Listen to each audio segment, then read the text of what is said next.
Are we live? I think we're live. Hey, Hey, how's it going? hello. All right, all right. Welcome to our webinar. This is our e-commerce SEO webinar with Duda. Today we have Luisa, who's super awesome and amazing. And Hi. today we're going to be talking about Google Trends, intent shifts, and content. And this is a very important and interesting conversation, especially whether you're agency side or you're working directly in house with the e-commerce brand. We're all dealing with this. But before we get into that, I want to quickly introduce my guest here today, who's the most awesomest person I've known. Luisa, we met at the Advanced Search Summit in Napa in 2019, right? Yep.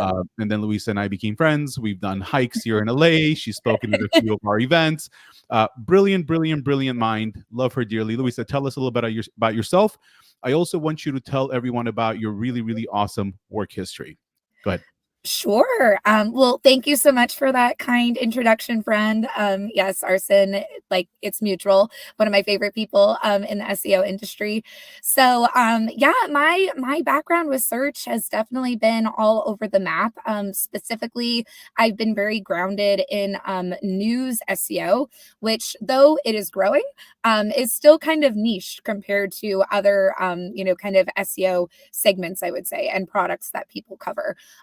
So I would say my kind of professional experience really is rooted in my journalism background. I graduated from the University of Colorado at Boulder, go Buffs, in 2012 with a journalism degree.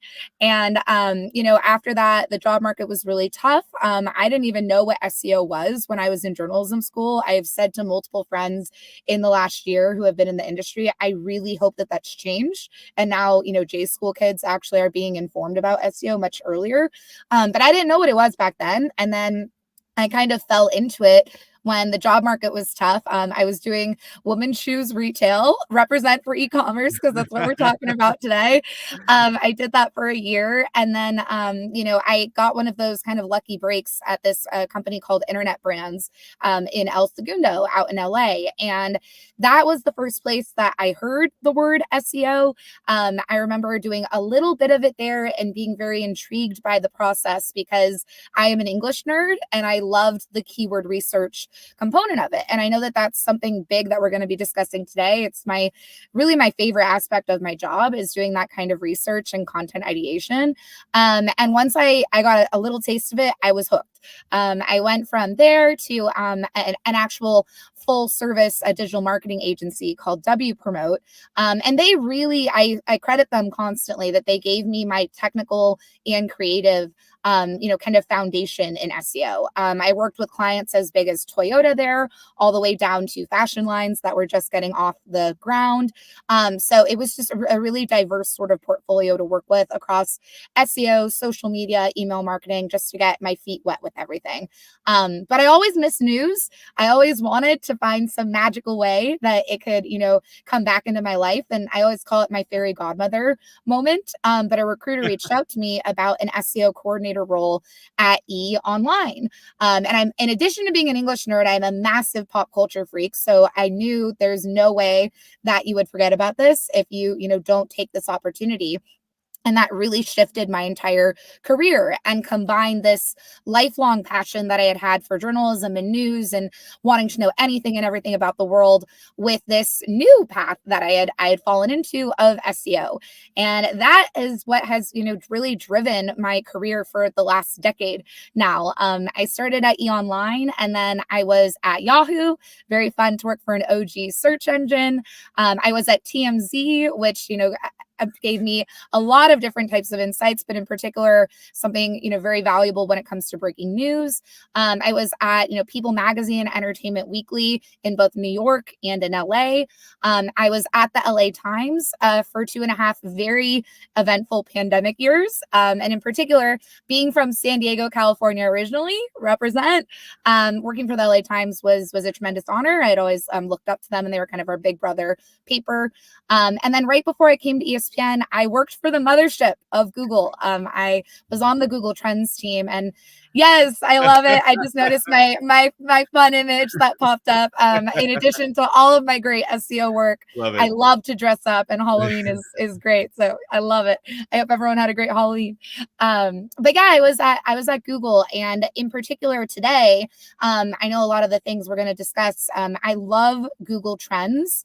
It really was like my gateway drug into SEO, I would say. Because when I was first at my agency and I was really starting to learn about a lot of these basic concepts, I did have those moments. I think we've all had these moments as SEOs where we feel kind of overwhelmed and it's like, oh my God, this is so much data. How do I dissect this? How do I make it more digestible? And Google Trends really was that platform for me. It made everything so much easier to understand. And in particular, my mentors that I had at the time really pushed the value of Google Trends in building connections between the more technical SEO side of things that you're trying to present and more traditional content teams and what would go on to be newsrooms for me. So that's really how I've used Google Trends in my career, is as that intermediary, I would say, in helping to illustrate the data points in a very easy to understand way that's very actionable.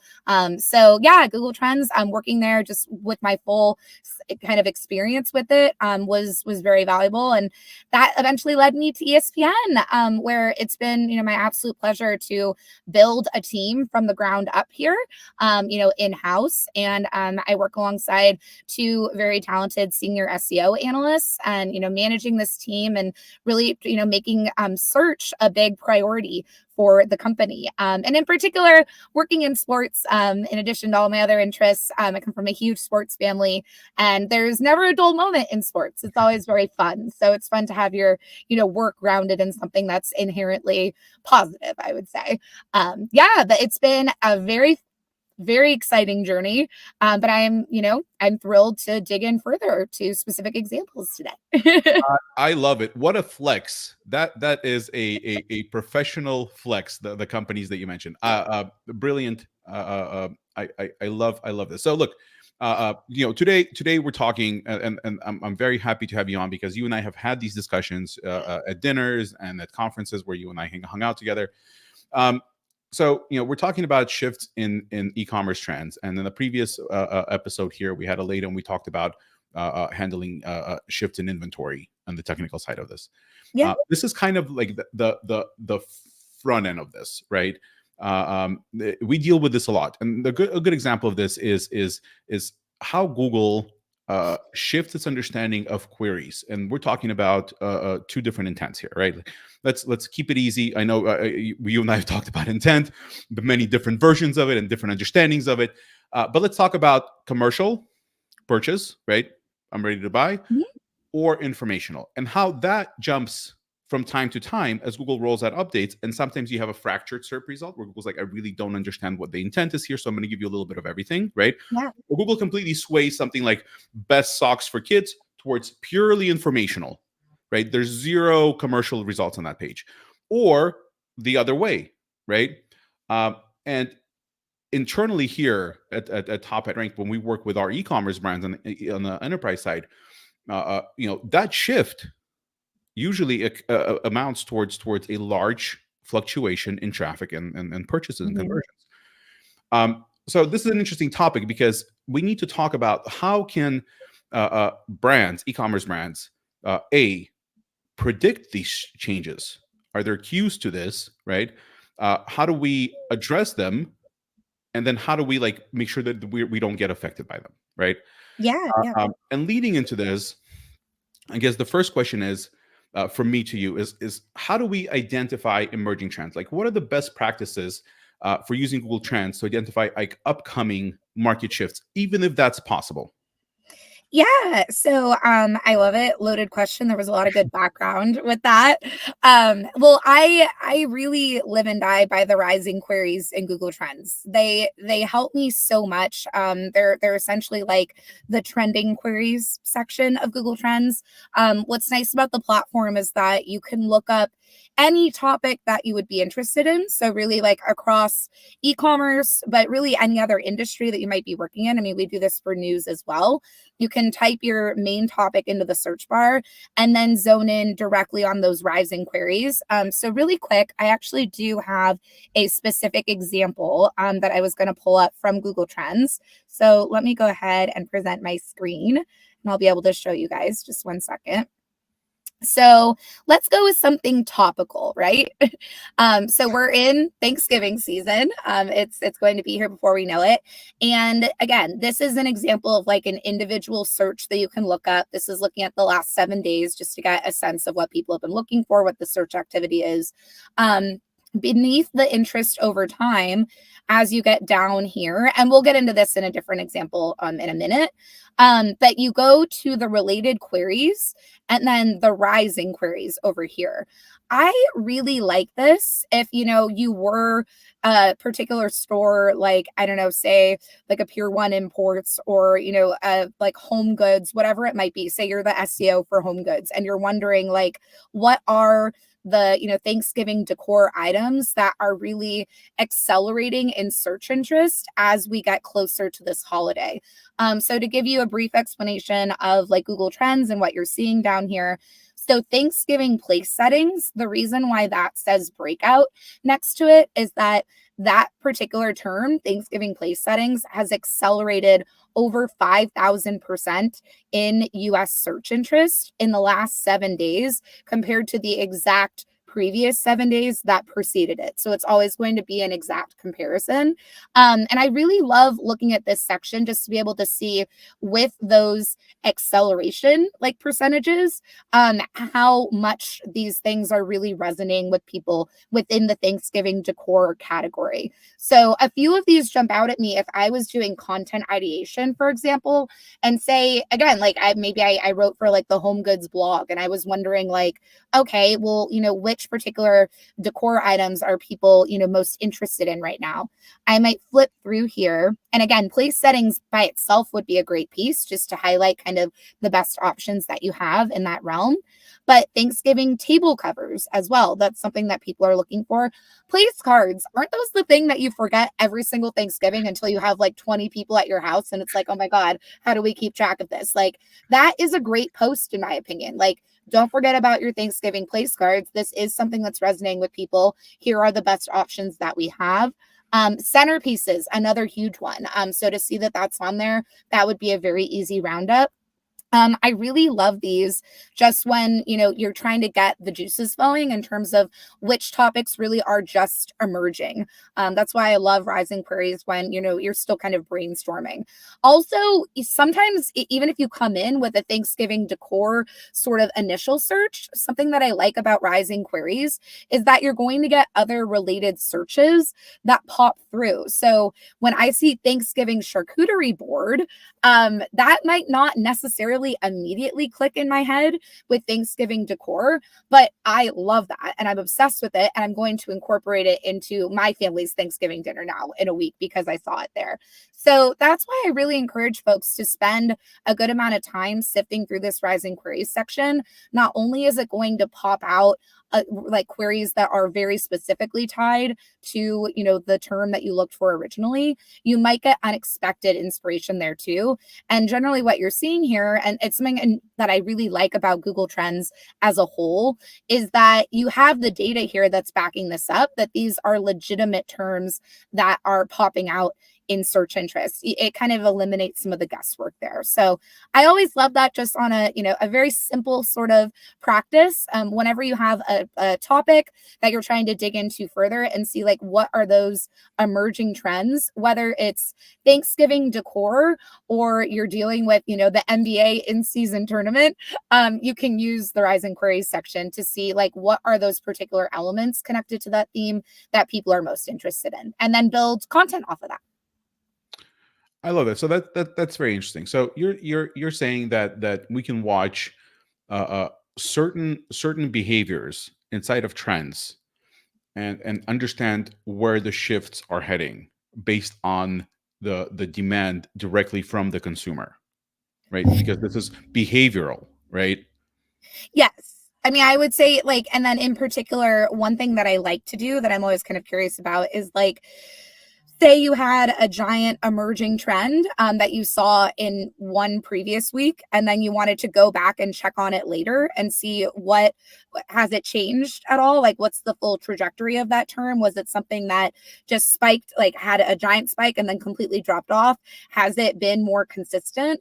I also like doing that if it is a tentpole topic that you're going to be investing more energy in, kind of doing a check-in process with it. So it's like, okay, I know that I saw Thanksgiving centerpieces in there. I am going to write an article on it, but then, actually tracking where did that keyword go, like over the course of the next week after you publish something on it. I think that can also be helpful to find other follow-up angles that you could potentially do. I love that. Okay, so before we move on to the next question, those of you who are watching, if you have questions, ask them in the comments. Yes, fire away. I'll see them. If I don't see them, Anton will make sure that I see them. We'll get them answered.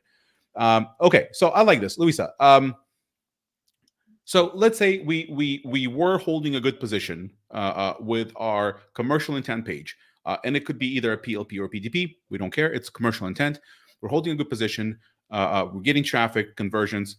An update rolls out. Intent shifted, and let's say we didn't lose the page completely. We're still in top 10, but we've moved further down on below the fold, and now Google has informational results above the fold. This is an intent shift. How can brands and agencies like mine quickly adapt to this? What are some content strategy tactics that could be implemented to quickly reposition yourself properly at that spot, but now with informational content? Yeah. So great question. And I'm obsessed with intent. It's one of my favorite things to talk about because especially in the world of news SEO, I'm a big believer in utility journalism and service journalism. So I'm all about serving the users, whether they are sports fans or they're pop culture folks like me. I mean, I've worked in a lot of different settings, but whether they want the latest on Taylor Swift and Travis Kelce, or they want the latest scores on their favorite teams, I'm all about meeting my user where they are and fulfilling their needs. So intent is one of my favorite things to talk about. I also have another example with this. So I'll pull it up just in terms of how you can use Google Trends with this. If you see that like intent was one way and now it's shifted, I'll just show you a couple examples that I have pulled to this. So let's see. Let me get it pulled up. Okay. I love showing. I love when you have stuff to show. Yes. Okay. So we'll dig into this 1 second. All right. So we're going to start just to confirm, Arsen. So you were saying they went from commercial, right? Or more transactional to informational, right? I mean, we could do it either way, but I'll start with that. Right. Yeah. So let's just look at Google Trends and look at something like buy turkey. And yes, I'm clearly very excited for Thanksgiving and very hungry. And that was what inspired this entire presentation. But if we just look at buy turkey in the last 7 days, this is just classic for really any kind of lifestyle publisher to be very focused on Thanksgiving at this time. So we can see that interest is definitely starting to build more. People are realizing like the clock is running out. I have to actually go get that for dinner. Again, we're going to touch on this a little bit more later. But again, going back to the rising queries, I really do like making searches like this because I can see, okay, what types of queries are people looking up if they know that their commercial and perhaps transactional intent is to buy a turkey. So they're looking for like, how early should I buy the turkey? They're looking for, how many pounds of turkey do I need? They're looking at, can I get a fresh turkey right now? What's the smallest turkey?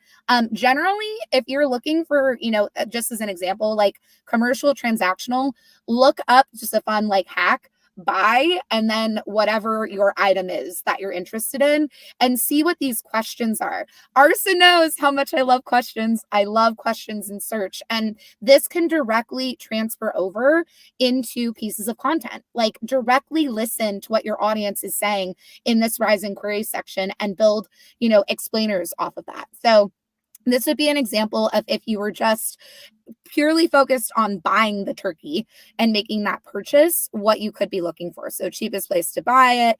And then again, how early is definitely a big thing, how far in advance, stuff like that. But now let's switch gears a little bit and say it did shift into informational. So it's not that you would just have to stick to the commercial or the transactional. It shifts into informational. Now we're at best turkey recipe, which is different. That's much more like you're just kind of taking in, that general theme. You want to find a recipe that you can use and, be able to reference that. So if I look here, let's look at how different the rising queries are. This is where you're going to get items like, a turkey brine recipe, the best turkey rub, homemade turkey gravy, turkey in a bag. That's actually what my family does, and it's very good. I highly recommend it. And then, as I mentioned, just to drive this home, something that I really love about these different queries that you'll see is that, yes, we are getting great turkey recipes in here, but I'm also getting cornbread stuffing. Maybe that's something that you didn't previously think about. It's still informational. It still relates to your audience, but it's giving you some additional inspiration that maybe you wouldn't have connected to your original search. So I always love that. We have best green bean casserole recipe. That shows that there's that common ground between, the searches that were connected to your original query and these other items that you're seeing in the list. So that's how I try to kind of adapt my approach. Would be, you start with something like a best turkey recipe. You just purely want something informational that you can reference. That's also a really good standard search. It's funny, Ars and I were recently at, an event for food bloggers, and obviously the best insert here recipe is an excellent sort of, research tactic in Google Trends. You can look that up. I mean, really, one fun one, again, I'm obsessed with food, have you noticed, is just looking up best recipe. Look that up within, the last 7 days or even like the last, month, and see what types of foods filter through. That can also guide your strategy if you're looking for something that's more informational versus commercial or transactional. So I would say that's just one way of looking at it. There's obviously a lot of other searches we could do, but this would be purely informational when you just want to, take in a recipe. And then if we go back over here, this is much more like I am action oriented. I want to go buy that turkey and get, my dinner moving. So that would just be one example. But you can definitely go down the rabbit hole further. Deep rabbit hole. So look, and I preach this all the time. When you're doing your keyword research, when you're doing topic ideation, when you're planning your content, you're looking for queries, and you want to make sure that the content that you're creating is going to, in an evergreen way, not move from that result, right? So what am I going to optimize for? Am I going to just optimize for like stocks for kids because that is, intent can shift on that, or what can we insert in there from a keyword, from a query syntax perspective, right? To make sure that we have either minimal intent shift or zero intent shift, right? And some of those examples, like you said, buy whatever XYZ, right? Google will never be confused what that means, right? Google will never shift where you show your blog post, right, on how to buy things when you're saying clearly, I want to buy something, right? Same thing, and I took some notes here. How to, right? When you write, when you're searching for how to do something, Google is not going to show you a product, right? Yep. But in certain situations where it's a little bit broader, or there could be multiple intents, right? Or a lot of ambiguity around the query itself, like Apple, right? What is it? Am I looking Apple's for Apple products, fruit, right? or the name, right? Google gives you that fractured SERP, and you need to move up and down that SERP, right? You need to be able to position yourself as a brand where your target audience congregates for information, education, whatever it is, right? So we want to make sure in our practice, this is one of our things that we preach. We want to make sure that your brand is present along the journey for your target audiences as they move their way down the funnel before they're brand aware. So with that, this is a continuation to what we were talking about earlier. Do you think, so if I'm ranking, if I held position for best stocks for kids with my commercial intent page, and now it's moved down lower on the page, we have informational intent at the top. All of this is content now. There's no buy pages there, right? Do you think a brand should create content, should create an informational page on their site that's optimized for best socks for kids? I work in news, Arson. I'm always in favor of more content. Right. And I will just say, from, a news SEO perspective, but I think it can be applied to, again, like lifestyle publishers. It doesn't have to be just like breaking news and what I do. Um, I am a really big believer in having different types of content for different types of audiences. And you'll hear that argument, made sometimes where it's like, oh, but won't this threaten this? Because like they're slightly different. And like if someone is making the general search, this will boot it out. I'm just a kumbaya kind of girl, but I like to believe that those two pieces of content can exist and serve slightly different audiences, but still both be valuable. So in the case that you were talking about, in terms of just straight up like informational content, I think there would be, like value in creating that supplementary piece that would more directly target where the cycle has gone. I think like you could certainly link back to the two pieces within each other. Like that's important, right? Because they're connected and they're covering a similar theme. And I think you should still be, promoting each of them in appropriate channels. But I do think, you want to be responsive in a certain way. If you know that, because another big thing that, all SEOs do, it's particularly important in news SEO, is finding content gaps. So it's like, if you realize that, the trends have kind of shifted and you clearly have a gap there, being able to fulfill that, I think is really important. So I'll give you like kind of a news SEO example of this. Okay. So, something that will come up in the work that I do is that we'll do kind of very in-depth explainers on things, right? Where it can be very nuanced. It can cover a lot of different, yes, content gaps. But we'll do like a very thorough kind of explainer on something. And it'll get into the nitty-gritty. It'll cover a lot of search-friendly themes. But say, you're a user who, though you respect that and you like that it exists, you don't have a half an hour to digest a long explainer. You are just looking for one nugget of information that is within that explainer. And, a classic example of this would be if we do an explainer for an event, and, it has a lot of other, intel on that event, but then within there, it says how to watch that event.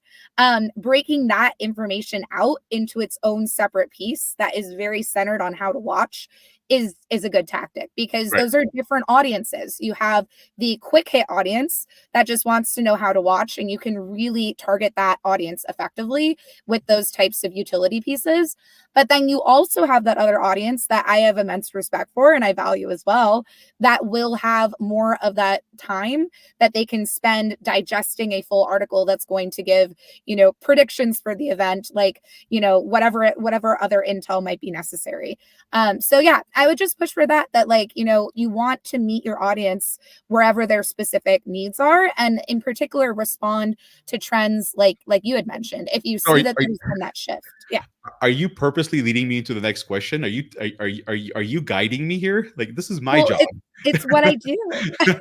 All right. So this leads us to the next question: content strategy for different stages of buyer journey. And we talked about this a little bit earlier. This is something that we practice here. This is something that if you run an agency, you're not approaching it this way, you're really doing a disservice, right? You want to make sure that your client appears in front of your target audience along their decision and buying journey.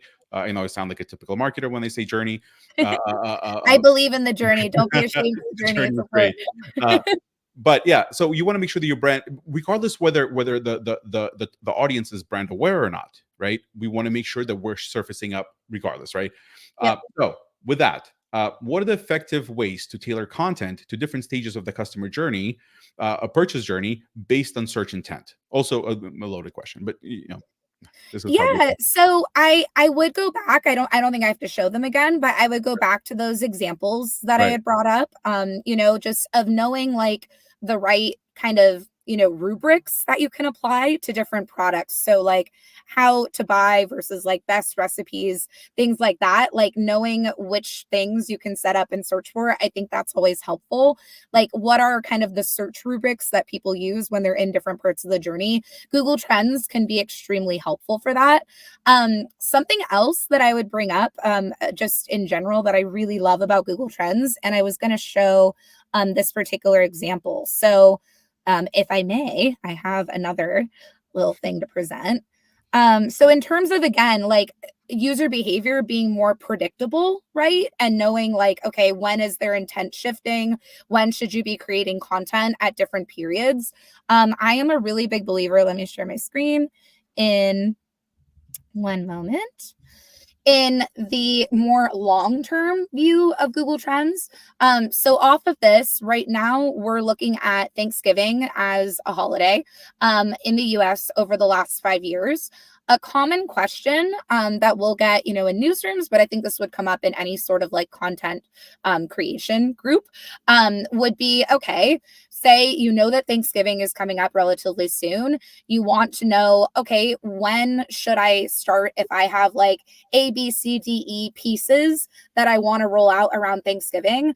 When should I start rolling those out so that I'm really connecting with that, prime zone of search interest around the general theme that I'm targeting? And again, I really love how you put it, Arsen, that you always want to be listening to your user and tracking their behavior and knowing how to respond to their intent.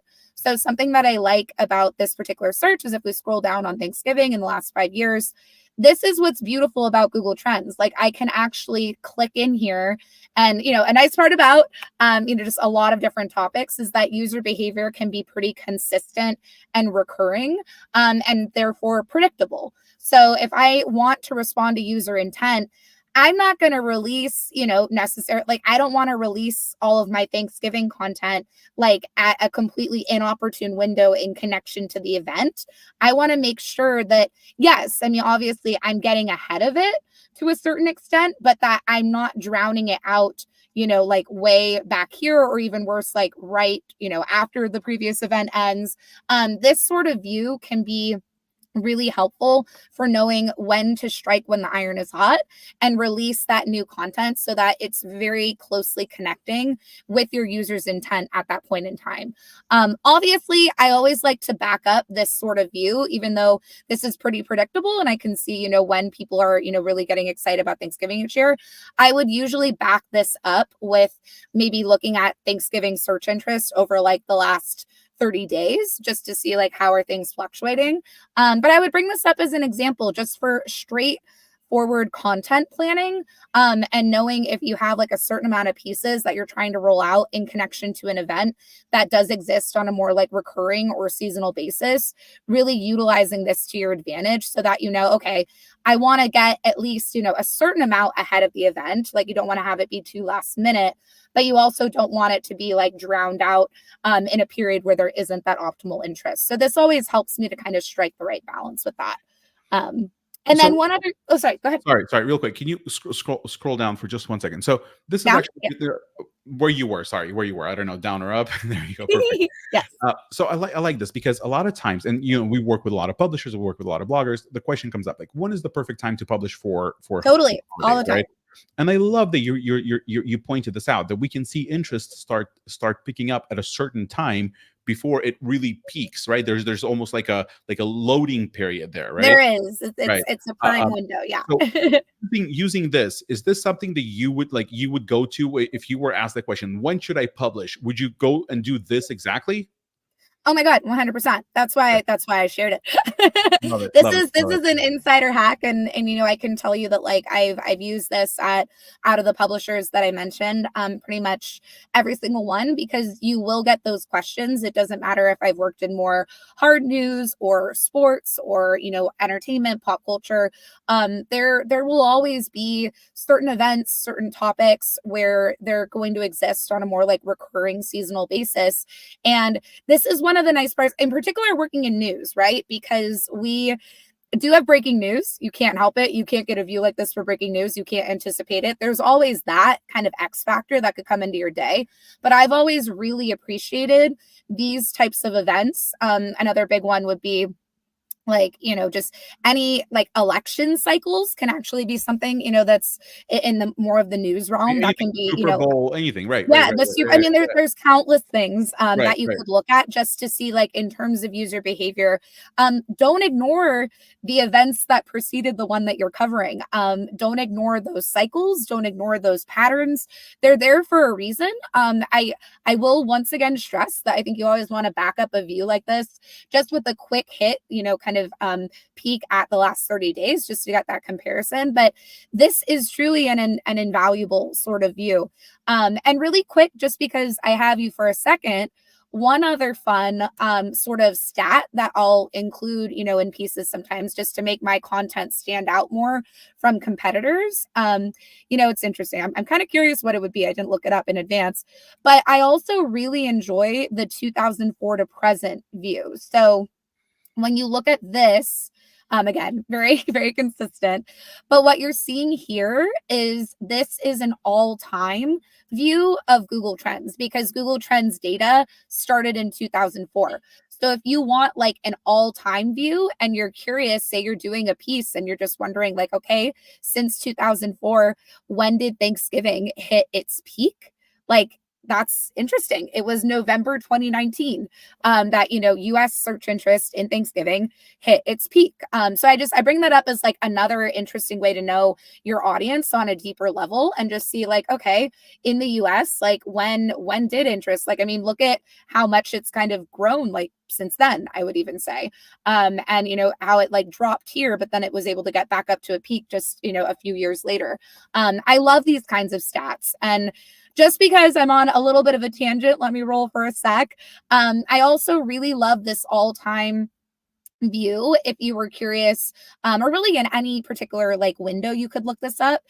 We haven't covered subregion yet, but I think we will have time to get into this. I do like to know for things that are more trend related or lifestyle related, what were the states that were searching for that item or that particular topic the most. So just because we're in an e-commerce talk, I have to bring this up because it's one of my favorite things. So I'm a millennial. I don't know if you've noticed, but I'm a millennial, and just on a brief kind of knowing your audience kind of thing, if we knew that like butterfly hair clips, just on an e-commerce note, had really taken off within the last like 5 years, and we were doing an analysis of this, and we wanted to be able to see like, okay, looking at butterfly hair clips and the rise of really the return of 90s like millennial fashion, when did butterfly hair clips spike within the last 5 years? We would be able to use this stat where we could go, oh, 2022, that's when it hit its peak. And then in an article like that, we could also point out that, oh, these were the top 5 states that were searching for butterfly hair clips within that period. These are some of my favorite things that you can get from Google Trends. I actually was like working largely in e-commerce when I was on that team in shopping. And I loved being able to really zone in on a particular trend or an item or a product and examine which audiences were most interested in that product and what did their user behavior look like over time. When did their interests peak within a certain window? All of that can make a very captivating piece of content. So just had to point that out too. Awesome. Sorry. Ooh, I lost power. So if you give me just 1 second. Oh, I didn't notice we had 2 arsons. I need to get out of one of them. Okay. I lost power, so everything just. Do you hear that from me? I can hear you. How about now? Yeah. Okay. So with that, and I'm going to just the next question while I set everything up. Let's talk about content strategy. We talked about strategy. Competitive analysis. This is where we're. Let's talk about competitive analysis using trends, and how it can be used itself to identify gaps in the market as intentions. Okay, you were a little bit fuzzy, but I just to piece that together, you were wondering about trying to find like content gaps and like do competitor analysis with Google Trends. Correct. Okay, great. So I have a particular example for this one. Again, it's going to continue on my Thanksgiving train. So I will go ahead and present. Just one moment. So some people hate it, some people love it. It can be kind of divisive, but it is coming. Black Friday. It is a classic for e-commerce folks. And actually, first, as I show you this, I'm just going to go to the United States, but then I am going to show you on a little bit of a deeper level how you can use that sub-region area.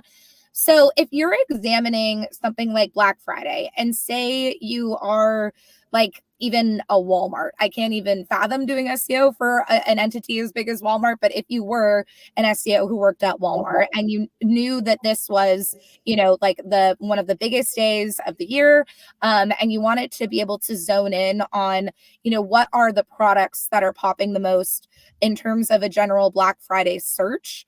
Again, I really do like, it's funny, Walmart, as I mentioned, is already like taking the top 3 spots. But I do like, again, the rising queries for this particular purpose, because when you look in here, that's where you'll be able to see like, okay, if I was Walmart and I wanted to be greedy and I wanted all that search interest on me, I would be curious about like competitors like Big Lots. What do they have that like we're not doing? That's something that I'm always very focused on in the world of like sports, something that I always think about. And again, news is a very different kind of product, but in particular, it's mock draft season for the NFL.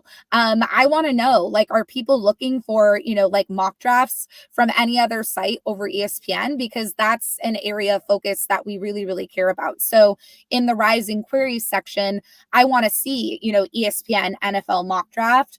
I don't, even though it's still helpful to know that they're there, I'm hoping not to see, other competitors who might be in our space. So if I worked at a place like Walmart, and again, this is helpful to know that like Big Lots is definitely trying to steal some of their thunder.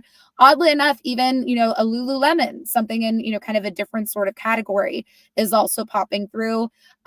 Skims really, like it just exploded it's been around a long time now. But it really exploded in the last year. Just looking at some of the other Zara, and some of these other brands that might be popping through, I would be interested in that, just to know. I mean, some of them aren't directly connected, but something like a Big Lots, that's something that I would pay attention to if I was an SEO at Walmart. I would really wonder, okay, are they doing anything on their website with their approach to this event that we're not doing? I would want to be aware of that competitor, and if I need to make any tweaks to our content strategy to differentiate us further from them. So I would recommend that. Another thing, just in doing content analysis and knowing your audience, would be, if I, again, was a Walmart, let's just continue with that hypothetical, and I wanted to know, like, on the topic of Black Friday, where are my prime, areas that I should be targeting? Looking in here and, seeing like West Virginia, Arkansas, Kentucky, Alabama, Mississippi, they are all over Black Friday, and we know that Black Friday is a huge priority for our brand. So how can we create targeted, more localized content that could potentially connect with those audiences? That's really why I love the interest by subregion. Also, just in terms of, again, that content research and better understanding, I will start with an asterisk on this one. It's not a given. Sometimes you won't get specific searches, but I really do love clicking into the subregions and being able to see. So with the Black Friday search in West Virginia, which was the top state searching for it in the last 7 days, these were the biggest things that West Virginia was searching for. So if I was a brand that wanted to have, again, like a more localized approach to my Black Friday content strategy, I might want to go through at least like those top 5 states that are looking for Black Friday and see how do these searches vary. I don't think I saw Black Friday tire deals on our previous search, but it's the number 1 search over here. So really utilizing this. And, as another example, if I was, a publisher that was in the West Virginia area, I was more of a local publisher, and I wanted to do a big Black Friday special on, like the sales that people need to know about and, what information they need ahead of the big day. this would be interesting data to include in an explainer like that, to point out that if you were, a primary West Virginia publisher, these are, the top metro areas that are looking for Black Friday, and actually including that information. I think that would be helpful for people to know, especially as they kind of pick and choose which stores they're going to go after. So those would just be some of the fun things that you can do within, Google Trends to really zone in more on your individual target audiences that you might want to be reaching. And then also to see what are the big kind of brands that are popping around whatever event you're looking at. And that's where you can get some of that valuable competitor intel, where it's the big lots of the situation. Okay, they're popping through on this same search. What can I do to differentiate myself from them? That's amazing. Okay, so now that we've kind of figured out that process, and again, I'm sorry, I'm switching angles. Power keeps fluctuating in the house. Oh, good. Okay, so one of the things that's always kind of and we briefly talked about this in the beginning of the webinar, is kind of let's identify how we can address this thing. These shifts in intent. How can we do this gap analysis? How can we really plan this? But what about long-term planning, being kind of proactive, expecting the shift, right? I'll go back to the example of best socks, right? So we have best socks for kids and we have just socks for kids, right? Best socks for kids is all informational. Socks for kids is majority is buy intent or purchase intent results, right? With a sprinkle of videos and whatever that SERP looks like, right? It's a very rich SERP. From a future planning, future proofing perspective, do you think brands should approach a strategy, and if not, what else would you recommend, of where, look, if I carry this product, these socks, right, for kids, I should have both on my site sections that are covering the commercial intent, and for that same query or query type or cluster, right, create content to support that commercial intent page that I have on my site, for every product or product category.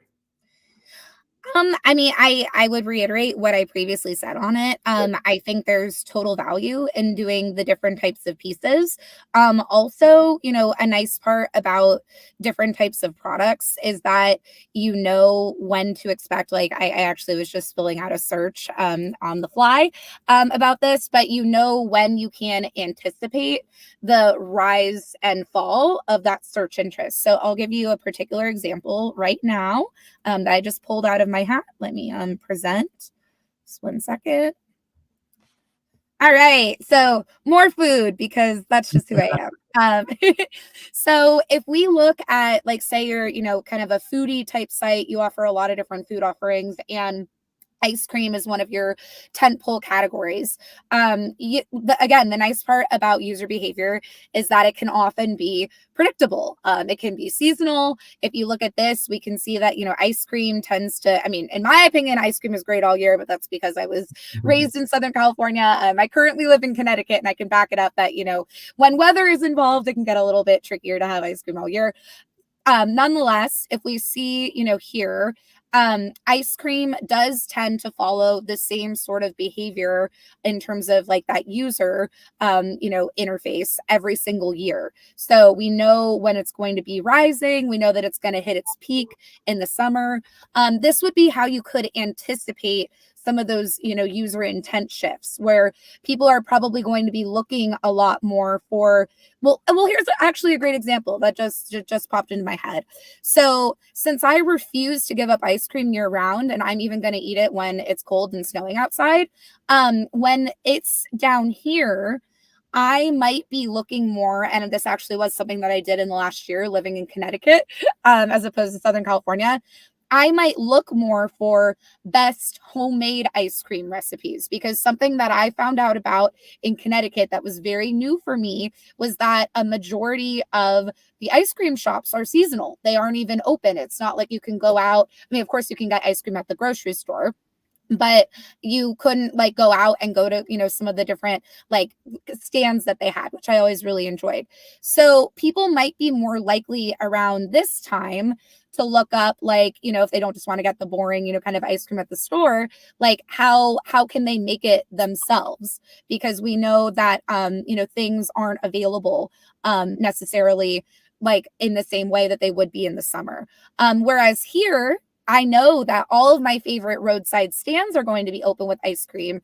And that might be at least how my behavior was this last summer, where I'm going to be more likely to search for, where to buy ice cream near me, because I actually know that those roadside stands are open. So again, I really love this long-term view. I feel like I've been hammering home kind of my favorite components of, Google Trends. And this is a really good way to look at it, that, you can really sense what that user behavior is.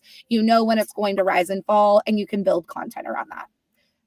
Sorry about that. My little sock thing was still on. Yeah, so I would just give that as an example. I mean, there would be many things that would kind of fall into this bucket, but in particular, being able to anticipate when those user behavior patterns happen will be very beneficial with, shifting either to more of an informational sort of, view, or more of a transactional or commercial view.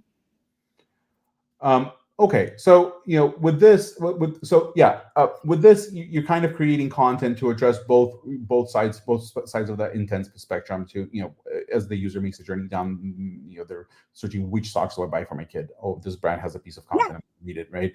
I know ties.com at one point had a how to tie a tie video. An article and then a video on YouTube, and they were just as Google would shift its intent.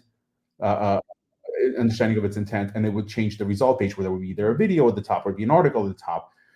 They made sure they had content to be present at all times, regardless of how Google understood it. And the strategy has changed since. With that, integrating SEO with other marketing efforts, how can SEO be efficiently and effectively integrated with other marketing channels like social media, email marketing, and paid ads for a cohesive digital marketing strategy? Love that. So I would go back to, my roots in SEO. It really was valuable to get my start in an agency, because right out the gate, we were all about integrated digital marketing campaigns. So I learned very early on that there's often a lot of crossover between the top terms that we would be targeting for organic search, and also ideal terms that we would target for paid search or for social media or for email marketing, et cetera, et cetera. So I learned that very early on. And then Google Trends would often, kind of back that up, because I would see with the terms that I would flag that we would be targeting and, building more content around, they would also be terms that our social folks would be going after, or our email folks, or our paid folks. So I would just start with that I think there is a very natural kind of flow with those things that can, pop up in that way, like to use the best word, organically, without even really trying. So one thing that I really found helpful in the newsrooms that I've worked in is that, being in constant communication with those other, wings of the company and the strategies that they're working on is extremely important. So in particular, in like breaking news scenarios, we would often see that like the top term that people would be looking for on search would match whatever the emerging term was on social media for that. I think you could find that outside of a news scenario with something where it's like a product that really went viral, right?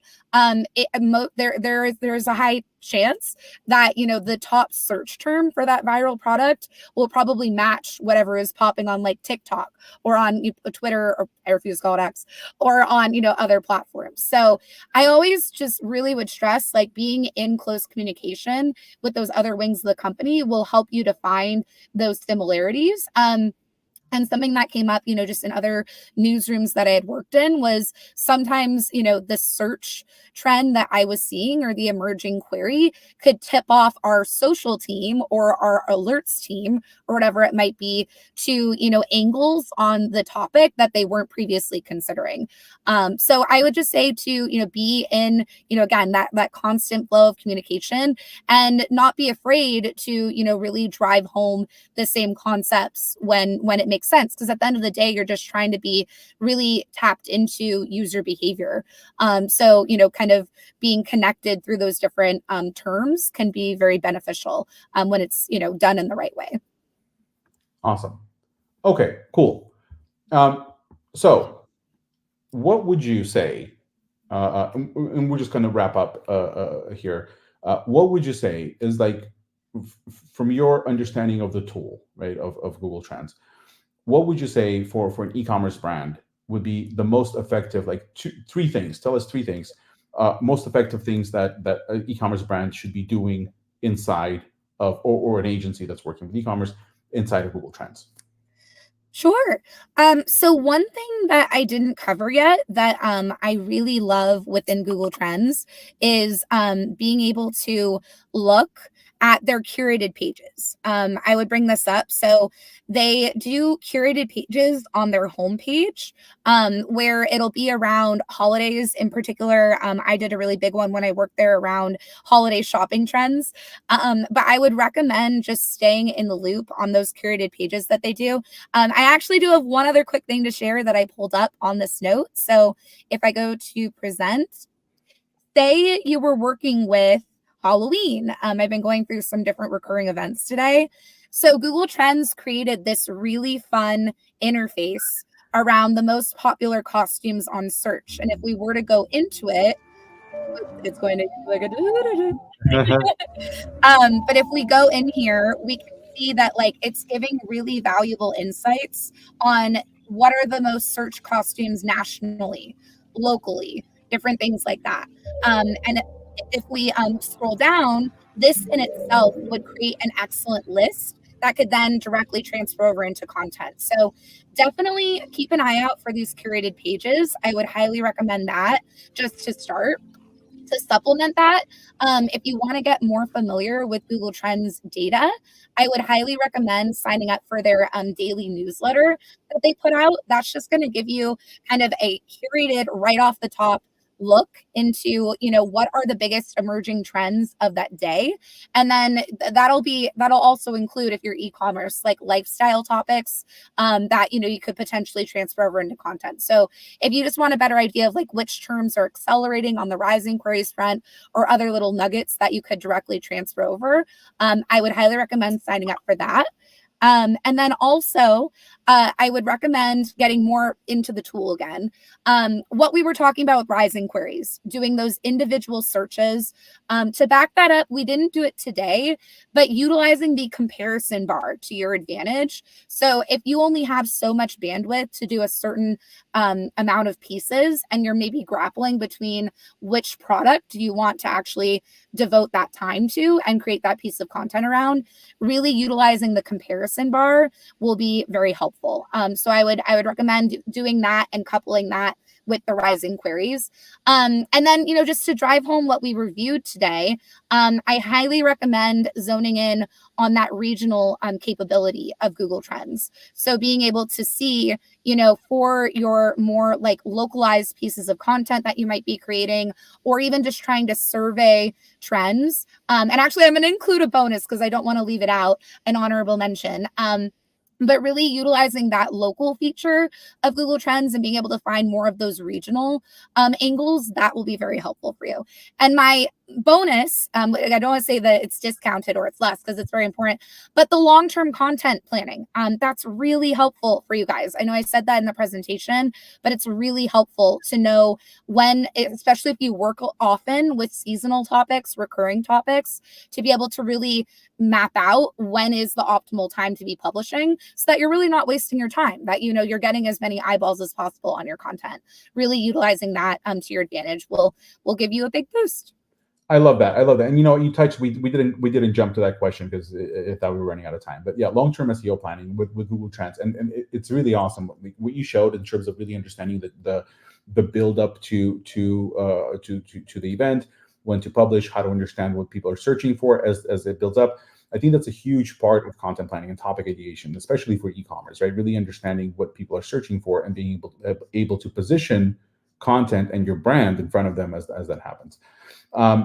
Any other quick tips for long-term content planning?